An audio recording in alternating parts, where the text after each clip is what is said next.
Hey people, welcome back to Inside the Grey. I'm going to be talking about polarizing extremes. And by that I mean people seem to be seeking their champion for their ideas and someone to fight for them in ways that were not previously accepted. They're looking for people that will go beyond what the people currently in positions of power are willing to do. People are seeking to go further right or further left.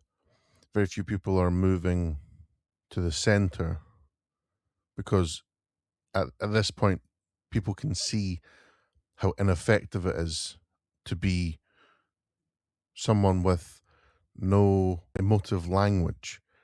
As you can see from the left and right, they both find their actions and drum up support with their ability to have people's feelings targeted towards certain topics. These topics generally are things that evoke people's willingness to get their vote. Like in South America and the shift to the right, people are more concerned about immigration and having a harsher, more responsive action out of their government. And that's why they're going further right.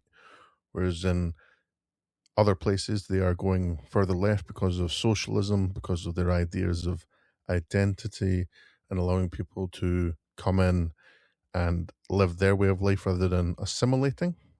In this, we can see the death of the two party system as it is traditionally known. It's more of a idea of find the most extreme person as they will be the most vocal for you and win over the majority of the silent voters, the people in the middle that don't express an opinion until it is voting day.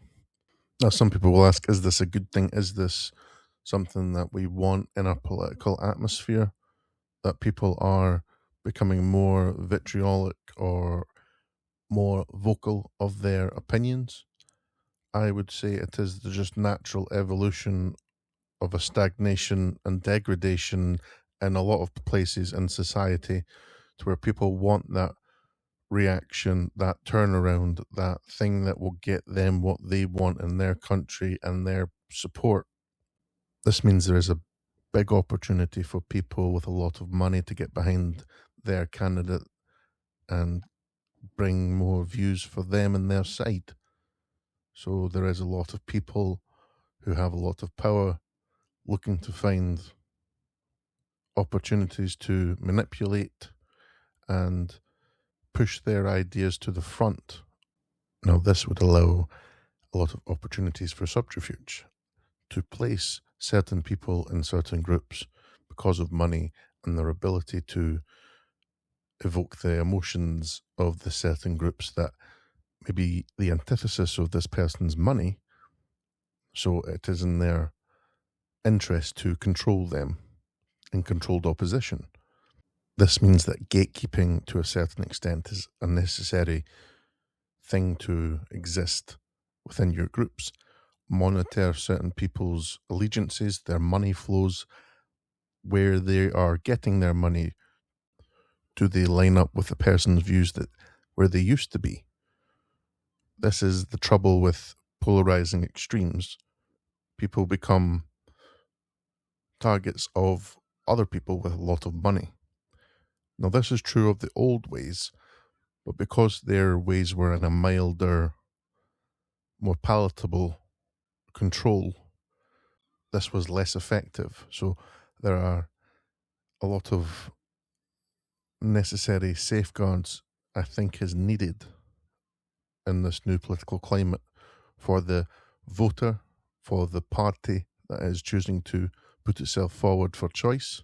I'm still in the mind of Restore being the best option for the UK, but there's a lot of work for them to do until they are the party of choice.